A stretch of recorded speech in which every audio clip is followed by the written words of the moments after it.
In this video, I will demonstrate how to do a hypothesis test for a difference in proportions. In one game show, if you make it to the end of the show, there's two players who make it to the end of the show, and both of them are given golden balls. Inside one of the golden balls is the word split, and in the other golden ball is the word steal.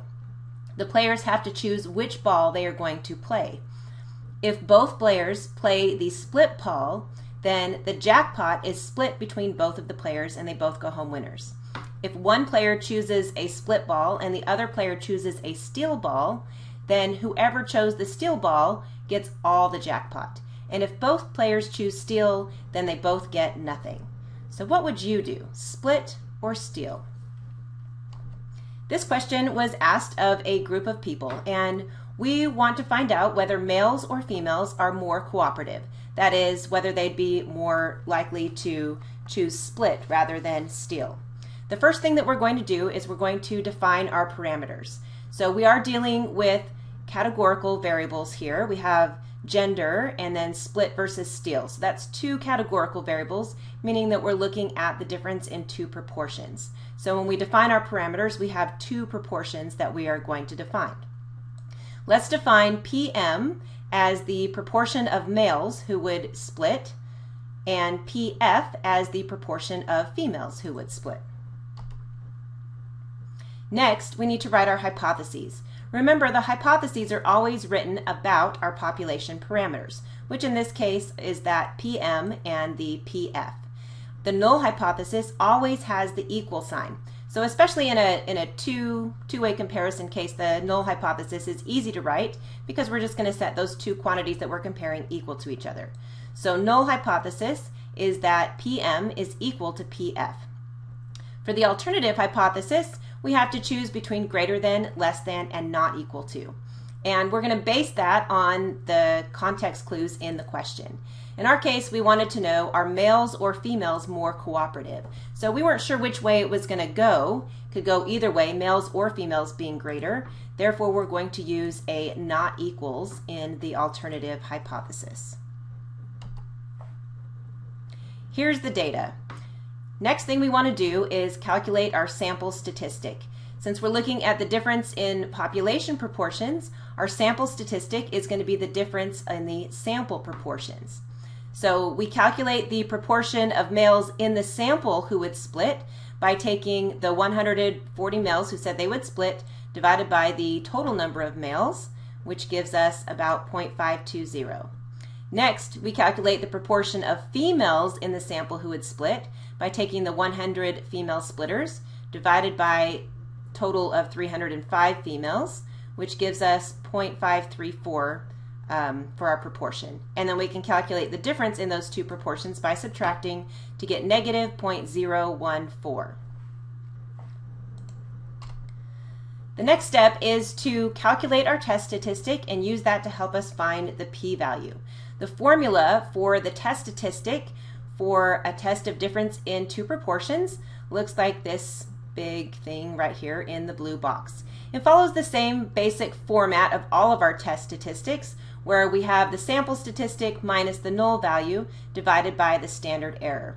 Now, because under our null hypothesis we're saying that P1 equals P2, then when we subtract the null value, in this case we're really just subtracting 0. So often it's just left out of the formula here. Now, when we're looking at a difference in proportions, if you think back to what the formula for standard error is for two proportions, it involves P1 and P2, which are population proportions, and obviously we don't actually know those, so we're going to have to estimate them using something.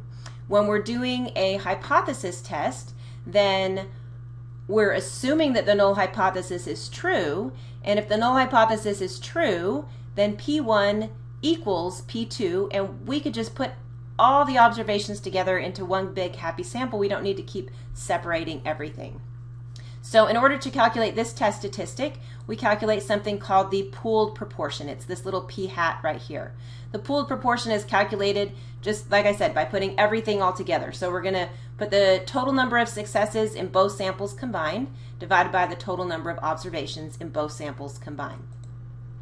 Now, the requirements for this normal distribution approximation are basically that all of the counts are greater than or equal to 10. All right, so before we can go ahead and calculate anything, we need to calculate that pooled proportion, p hat. So we look at the total number of successes in both samples combined. So that's my numerator portion up here. So I'm looking at the total number of males plus the total number of females who said that they would be willing to split. Now, for my denominator, I look at the total number of observations in both samples combined. So that's going to add up the 269 and the 305 females. So I do the addition first, and then I do the division. So I end up with a pooled proportion of 0.528. All right, now we're ready to plug everything into that giant fun formula. So here's all the calculations for plugging those in. So I use my p hat 1, which is the males in this case, minus the p hat 2, which was our females, divided by the square root of p hat. So that this 0.528 is that pooled proportion, times 1 minus 0.528 divided by N1, which was 269. And then I do a similar thing over here, only dividing by N2. And when I finally work everything out, I end up with a test statistic of negative 0.335.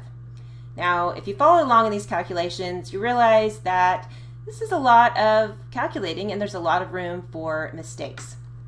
So, I don't want you to get bogged down with the calculations in this class.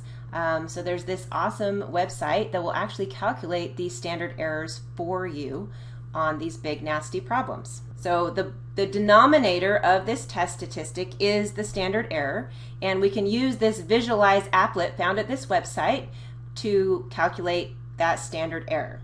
So let me go there and I'll show you how that works. So here's what the website looks like, and this will calculate standard error for all kinds of things. We're going to use it in particular for the difference in the sample proportions, and then later on we're also going to use it for the difference in the sample means for independent samples up here. But for today I'm going to calculate the standard error for the difference of a sample proportion right here. So I click on that one, and all I have to do is enter in my successes and my sample size for each of my samples. So here I'm going to enter in 140 because there was 140 males who said they would split, and the sample size for males was 269. So I put that in. For females, there was 163 who said they would split, and whoops, pressed too many things. And out of 305 total females in our sample. Now, the standard error is different for proportions depending on whether we're doing a confidence interval or a hypothesis test. So, and if you look at the formulas, you can see what the differences are. In this case, we're doing a hypothesis test. So I'll click on the hypothesis test button here and tell it to compute the standard error. Bam, look at that. How much easier was that than doing all those fun calculations on your calculator? So I can now grab that standard error that was calculated for me in this applet, this 0.04176, and I'm going to take it back to my formula here, and this is going to replace that big nastiness down there. So ta-da!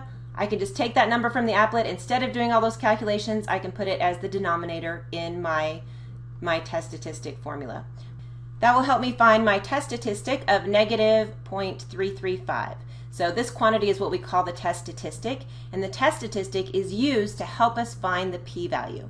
To find the p-value, we're going to use the normal distribution inside of StatKey to help us find the area that we're looking for. So now I'm going to go to StatKey. I'm going to choose the normal theoretical distribution here, and we had a two-tailed test, so I'll click on two-tailed, and I enter in the value of my test statistic. So the test statistic was that negative 0.335, so I enter that in there, and the little floating boxes will give me the areas. Now in a two-tailed test, I have to add both of those areas together. They're going to be the same number, and mine are close, so ignore that one in the middle. Just look at these ones on the outside. But StatKey doesn't add them together for you, so you do need to make sure that you add them together. So I have 0.369 added to 0.369, and that's going to give me my test statistic. So back here, I'm going to take 2 times that 0.369, and that's going to give me a p-value of 0.738. Now, 0.738 is really, really, really high, and when p is high, then we keep the guy. So our conclusion, we would fail to reject the null hypothesis. We do not have sufficient evidence that there's a difference in the proportion of males and females who would split.